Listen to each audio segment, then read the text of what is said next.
Welcome back, YouTube. Another beautiful rainy day in good old Tennessee or Kentucky one. I don't know exactly where we're at right now. We're in the Daniel Boone National Forest. I don't know if we're in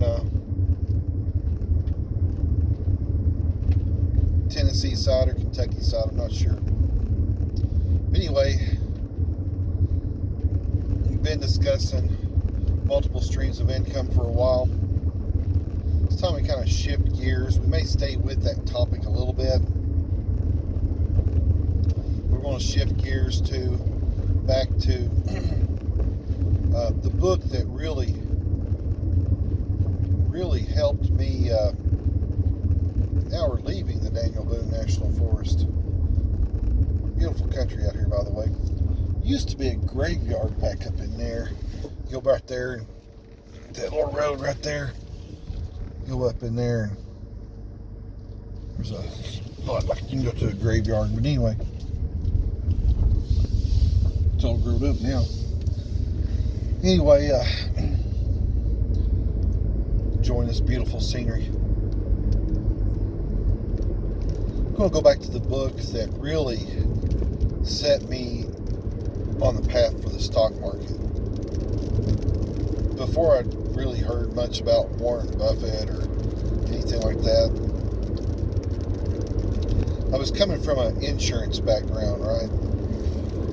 Kind of the Dave Ramsey thing. You know what? Dave Ramsey pushes mutual funds all the time. Oh, I'll get you a good quality mutual fund. American Van Campen. Delicious. Pink lemonade once again. Well, I came from that same school of thought, the A.L. Williams, Prime America. When I was a financial advisor, that's what we pushed was mutual funds. And this is not financial advice. This is only education, entertainment purposes only. I am no longer a financial advisor. I'm not licensed, not insurance, not anything. I just run my company and do this blog and do this, do our podcast and do this YouTube channel and write a few books, and that's it. But anyway, I no longer write for the Motley Fool or anything like that anymore. I was a syndicated writer for the Motley Fool. But, you know, Dave Ramsey, he pushed mutual funds, and that's what we pushed. You know, of course, you know, A.L. Williams, Prime America, the same company. A.L. Williams just sold it or whatever, and changed its name. But and I don't know if Dave Ramsey was under just A.L. Williams or he was an actual Prime America guy, or if he was, you know, but he's from the company. Everything he teaches is what Prime America or A.L. Williams taught. He's just wrapped it and branded it with his name around it. But it's not just the stuff Grandma teaches. Dave Ramsey, I like to watch his show anyway. He sometimes is a little rude to people and a little snark, you know, a little uppity. But I mean, he's worked hard. He's earned his success. 100%. He's earned his success, and he does exactly the same thing that we've been saying. Is he uses this formula of having a product and then making sales all the way around it. Turns it into streams of income all the way around it. Every way he can, he turns it into a stream of income. So he's very smart. Good guy, for the most part, I guess. A little condescending sometimes, maybe. Yeah, a little prideful, maybe. A little bit, I don't know. But anyway, I was coming from this mutual fund background.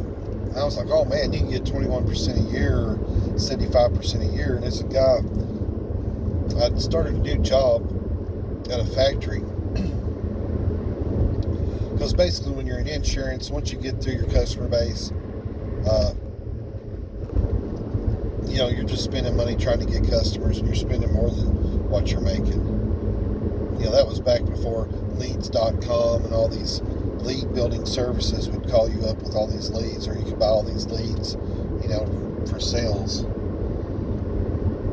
And long time before that. But anyway, look at this. One of these big pile of rocks up here, supposedly during the Civil War, or close to the time of the Civil War, the cavalry shipment of gold was ambushed by Indians, and gold was buried on one of these big tall rocks around here. That's old wives' tale. It's a local legend. I don't know if it's true or not, but everybody and their brothers been on top of those pilots digging for gold.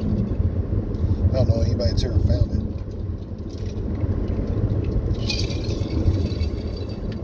But with the background story complete, I started this job at this factory, and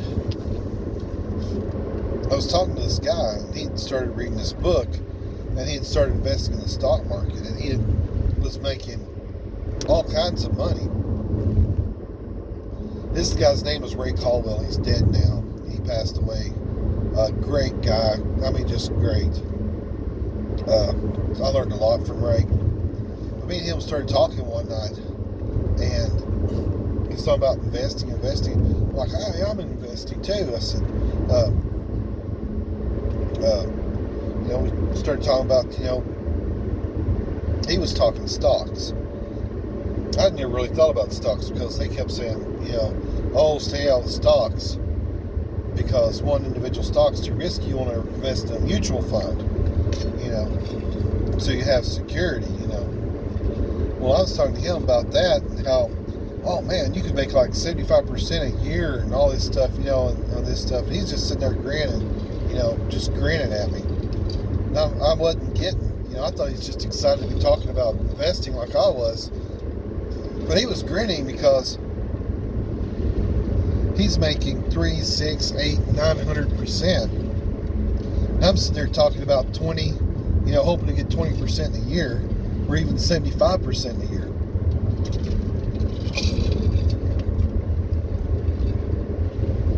And he's like, why fool with a mutual fund if you can make 300% a year? I said, 300% a year? That's impossible! Like Luke Skywalker and Darth Vader. That's impossible!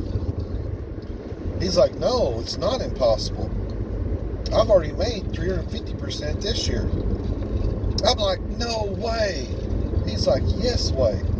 I said, how?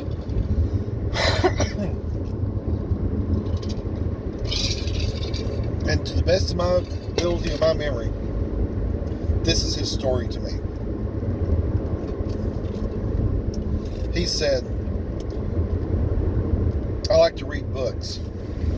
He said, I got told that by my sister, who was a school teacher, or somebody that was a school teacher, that, hey, they're cleaning out the library, they're throwing away all their old books. They're throwing them away. They're putting them in a dumpster out here. Won't you come and go through them? You live out there in the country, you don't have TV, all you do is read books.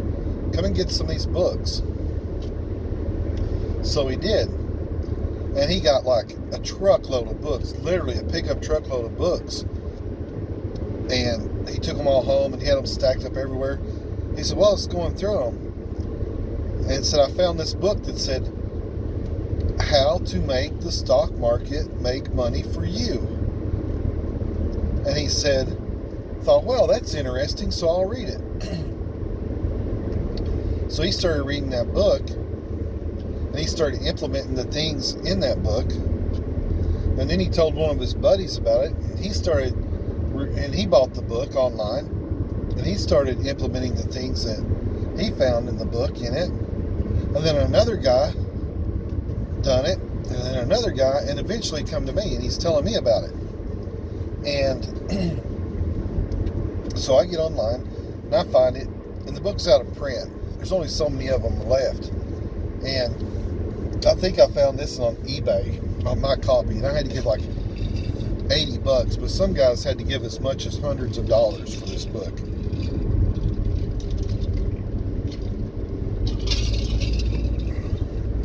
And if I can find it anywhere, I will leave a link in the description below. But the book is called How to Make the Stock Market Make Money for You. And if you're one of those guys who or gals who have struggled watching Jim Cramer, when Jim Cramer starts touting a stock, it's time to get out of it, not time to buy it. Unless you buy it and you sell on the pop. Because 90% of the stocks that I've bought that Jim Cramer has recommended has went one way, straight down or bankrupt. But you'll always have the one saying, "Oh, Jim, thanks for recommending me this stock. I made 100% on it, or I made 20% on it, or I made 50% on the stock already this year. Thanks for your recommendation." You know, he puts those callers on the line. You know, they're probably paid or fake or whatever. You know, I don't know. Or he may actually help some people.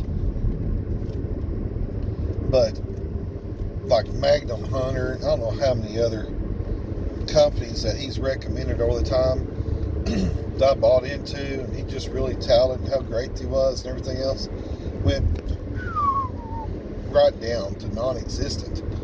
Magnum Hunter's completely gone.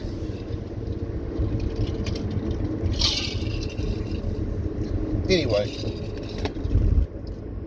I'm just here to see the groundhog. Not just here to talk about how wonderful Jim Cramer is. But that book changed my life. That book taught me how to consistently make 100% a year in the stock market. Sometimes. Using the information in that book is how I was able to make enough money to retire by 27. Now, the market has changed, and I've not been able to 100% reduplicate what I made. Not yet. No, I haven't.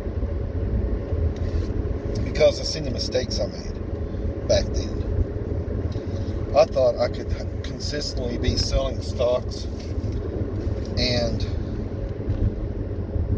I would have little batches of stocks coming off every once in a while, throwing off $20,000 worth of profit and keeping my seed capital and putting that back and re-going, and it just did not work because this market gives you signs of when things are going to happen, but the day-to-day you don't know what's going to happen. Does that make sense? Like, the market will give you a signal in the chart patterns of what's going to happen, what's coming next. But they don't always, but the day-to-day don't always play out like that. It may signal that, hey, it's going to, this stock is going to go, you know, hyperbolic. But for the next 2 or 3 weeks, it may crash. And once it gives that stock pattern showing that, it's usually a signal for the big money to buy in, and then so they shake out all the smaller holders and scare them out, grab up those stocks really cheap, then they buy in and then sell when it, you know, pops up there at 300% or whatever. There is a lot of manipulation in the stock market. A great deal of manipulation.